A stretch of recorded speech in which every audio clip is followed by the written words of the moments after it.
সকালবেলা চোখ খুলতে এটা আমি কাদের দেখছি আমার বাড়িতে। হ্যালো, আমি সুমাইয়া।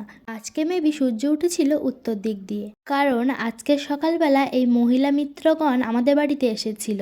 আমি তো ভাবতেই পারিনি যে এরা এত সকালবেলা আমার বাড়িতে উপস্থিত হয়ে যাবে। তার কারণ আজকে সকালবেলা আমাদের টিউশন ছিল। আমার শরীরটা একটু অসুস্থ থাকার কারণে আমি যেতে পারিনি। হঠাৎ দেখছি এরা আমার বাড়িতে আমাকে দেখতে এসেছে।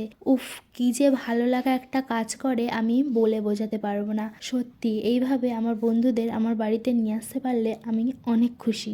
বিশেষ করে আরো একজন এসেছিল যার জন্যে আমি আরো অনেক খুশি হয়ে গেছিলাম। তার নামটা আমি এখানে উল্লেখ করতে পারছি না। বিশ্বাস করো, আমি কোনোদিনও ভাবতেও পারিনি যে সে হঠাৎ এইভাবে আমার বাড়িতে এসে আমাকে সারপ্রাইজ করে দেবে।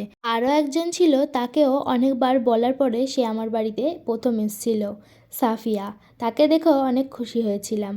তোমরা হয়তো ভাবছো এই দুজনকে দেখে এত খুশি হওয়ার কারণ কি। কারণ এই দুজনকে হাজারবার বলার পরেও আমার বাড়িতে আমি নিয়ে আসতে পারিনি। তাই আজকে যখন এরা আমাকে না জানিয়ে হঠাৎ করে এসে সারপ্রাইজ দিল, তাতে একটু বেশি খুশি হয়েছিলাম। যাই বলো, সকালবেলা এমন একটা মুহূর্ত দেখলে সত্যি সারা দিনটা একদম খুশিতে খুশিতে কেটে যায়। তারপর সকলে মিলে আড্ডা মারতে মারতে মায়ের হাতে চা এনজয় করলাম। ট্রেন চলে এসেছিল এদের বাড়ি যাওয়ার পালা। তখন একটু মনটা খারাপ হয়েছিল, কিন্তু কি আর করার, আমি তো এদের ধরে রাখতে পারবো না, কারণ এদের বাপ মা আমাকে এসে ধরে পিটবে। কি আর করা। তারপর এরা বাড়ি যাওয়ার পরে আমি রেডি হয়ে নিয়েছিলাম কলেজে যাওয়ার উদ্দেশ্যে। আর এই যে দেখো, কলেজে পৌঁছে গেছি। পৌঁছে দেখি আমাদের কলেজের গার্ডেনে কত সুন্দর ফুল ফুটেছে।